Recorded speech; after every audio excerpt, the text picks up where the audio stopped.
See? I had to move to the other dock. So they got halfway done.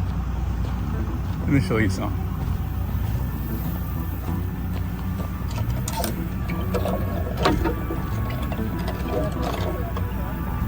See that? We have an uneven.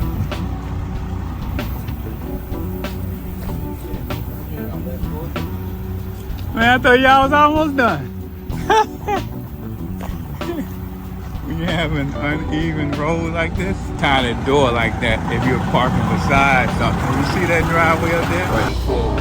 How about it? Now, if you're new, you might take a lot of extra space and pull into areas that people don't typically drive into to make it work. I would reposition myself and try again without doing that. But it's going to be tighter spaces than this sometimes. And sometimes you just might get tired of pulling up and backing up, and you're just going to pull all the way up into something like that. Well, on a yard like this especially, but pretty much, hold on, see that driveway up there? Now, if you're new, you might end up pulling up into something like that. Especially there's enough room that you don't, well, obviously, I didn't even have to pull up in this driveway, but I'm just saying, some docks, you'll see some mess like that in front of you. Do not just pull up into the grass in a parking lot like this. Is pretty much like a scrap yard. See all this wood and stuff around here? See them woods up there? You can't assume that it's clean. So before you pull into some grass like that, and I would really resist pulling into something like that. But you might be desperate one day, who knows?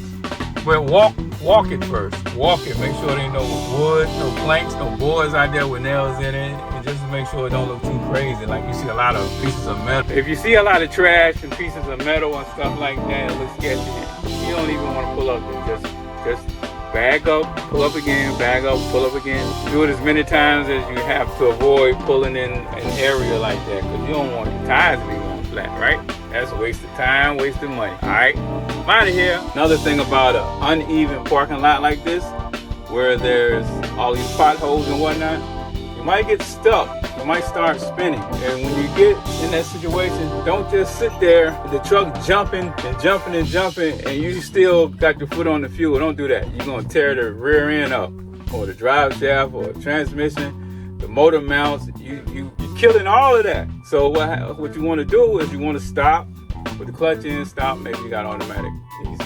But first thing you want to do is basically just, especially if it's on the hill, it's easy. If it's on the hill, you can just let it roll and then take off again, but don't go in the same tracks. Sit there, and the truck jumping and jumping and jumping, and you still got your foot on the fuel. Don't do that. You're going to tear the rear end up. What happens is the wheel that is doing the pulling is losing contact with the ground. So you want to use your interaxle differential lock. You do not want to be moving. So when I'm in my truck, and my truck is a manual, I put the clutch in and I have it in neutral, and then I flip the differential into the lock position, and then I will take off.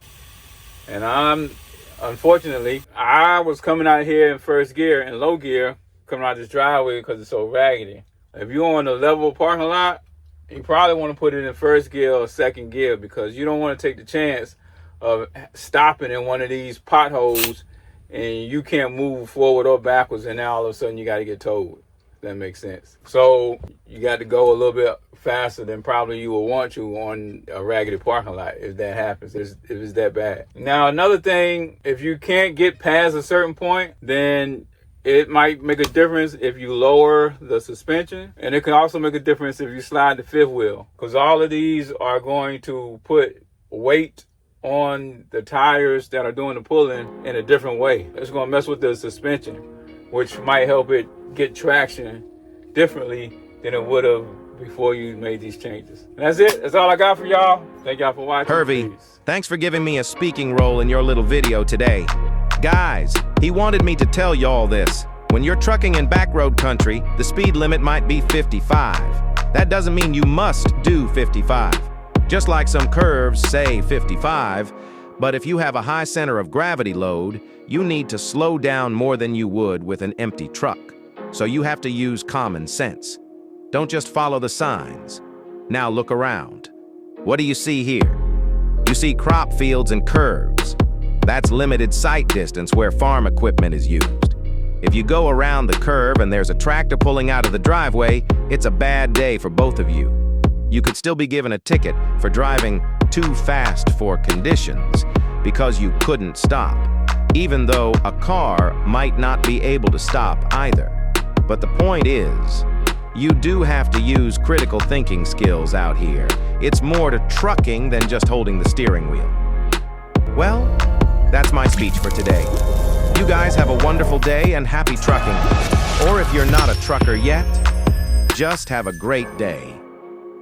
1.